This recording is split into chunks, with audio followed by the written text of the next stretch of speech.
in joule or watt seconds, which is 1 watt over an interval of 1 second. म्हणजे जेव्हा 1 watt power एका second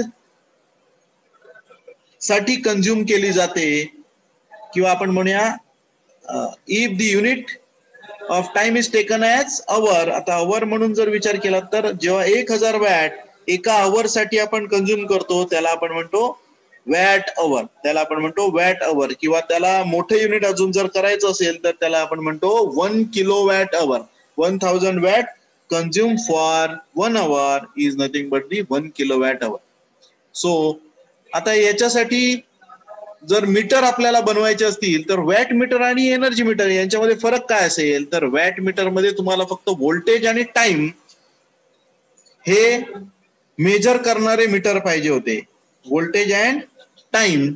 इथे जे metre लागतील तुम्हाला ते कसे लागणार आहेत, व्होल्टेज, करंट आणि सॉरी पॉवर साठी लागणारे मीटर हे व्होल्टेज आणि करंट साठीचे पाहिजे होते. आता एनर्जी साठी लागणारे ते व्होल्टेज, करंट आणि टाइम ह्या तिन्ही क्वांटिटीज ना मेजर करणारे मीटर आपल्याला लागते.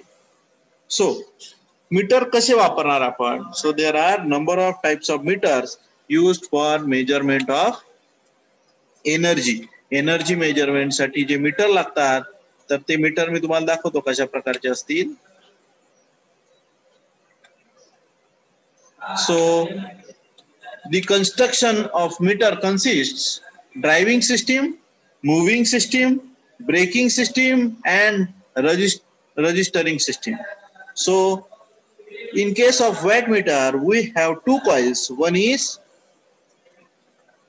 used for measurement of the current in terms which is proportional to voltage, applied voltage.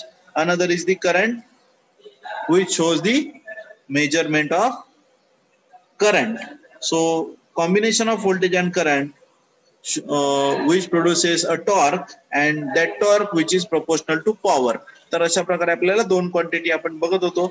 इथे दोन क्वांटिटी सोबत तिसरी क्वांटिटी कोणती ऍड झाले तर voltage into current into power factor into time. So time म्हणजे पॉवर इंटू टाइम तुम्हाला consider करायचंय, power into time.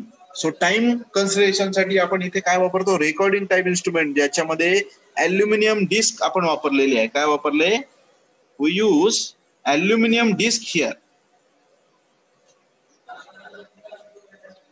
So aluminium disc आपण वापरले इथे.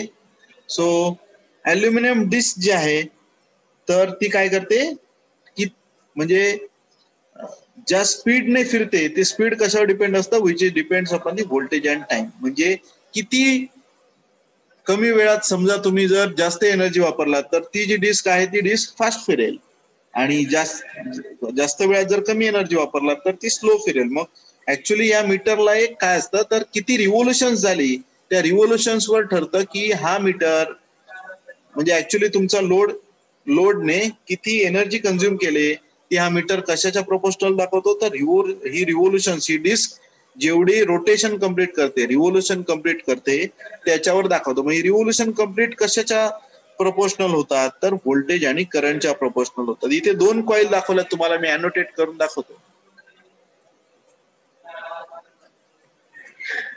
So this is a core. ही जी राऊंड शेप दिसते तुम्हाला, this one is the core. On upper side there is PC, pressure coil which is there. On lower side that is current coil which is connected. दोन coil आहेत इथे दिसत आहेत तुम्हाला. These are the shading band. आता हे shading band वगैरे काय असतात हे मी तुम्हाला डिटेल सांगणारच आहे काय होतं. आणि this one is the non magnetic material disc called as aluminium. So अल्युमिनियमची एक मध्ये डिस्क आहे आणि या डिस्कला काय केलेलं आहे तर डिस्कला इथे दोन्ही बाजूला म्हणजे वरती आणि अप्पर साइडला आणि लोअर साइडला याला काय केलेलं असतं तर पिवट केलेलं असतं. विथ पिवटेड दोन्ही बाजूला अप्पर साइड आणि लोअर साइडला पिवट केलं जातं. आणि या पिवट केल्यानंतर ह्याला एक गिअरिंग केलं जातं. अँड हा गिअर जो आहे ते डिस्क कशी फिरते तर इथे हा एक समजा इथे गिअर बसवला आणि त्याला इथे पुढे एक मेकॅनिझम बसवलं, जे मेकॅनिझम तुम्हाला काय दाखवेल तर काउंटिंग दाखवेल, किती काउंट झाले म्हणजे 1 2 हे जे काउंटिंग आहे ते तुम्हाला इथे दिसेल. तर अशा प्रकारे याला म्हणतात रजिस्टरी मेकॅनिझम. Registry mechanism.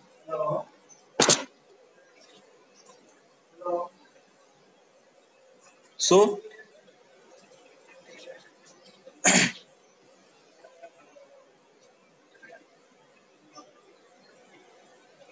हे रजिस्टरी मेकॅनिझम आहे.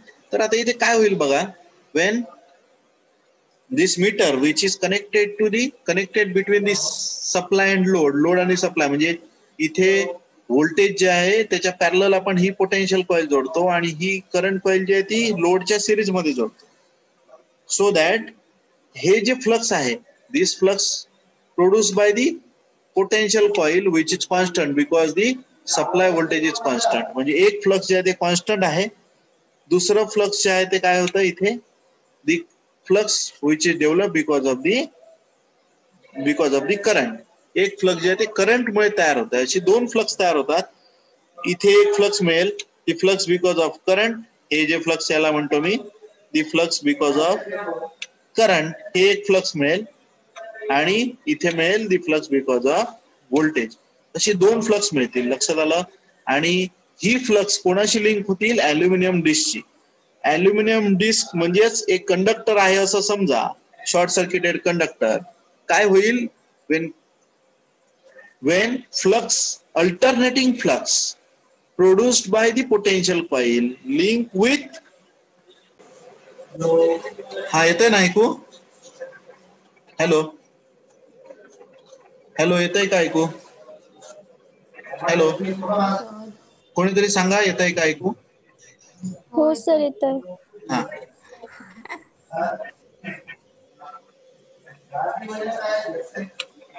शेअर केलेलं दिसतंय? शेअर करायला लागेल ना?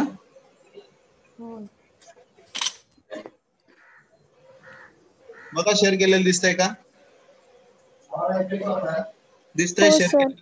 हा, हो. सो मी तुम्हाला सांगत होतो की ही एक कॉइल फ्लक्स तयार करेल. अॅनोटेट करून दाखवतो. ही कॉइल एक स्वतःचा फ्लक्स तयार करेल, बरोबर. This is flux because of the, कशामुळे फ्लक्स तयार होत आहे, when current flowing through the conductor, या कंडक्टर मधून करंट फ्लो होईल and that current which is proportional to supply voltage, so that there is a magnetic flux setup around this coil. ह्या कॉइलच्या around magnetic flux तयार होईल.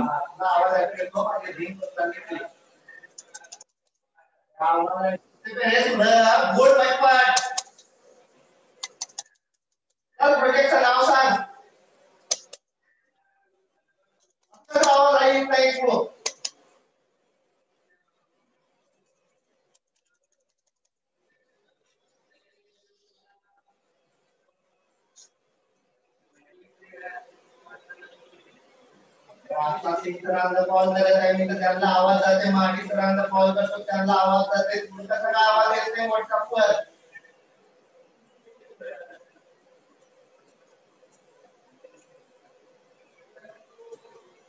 बोल बरं.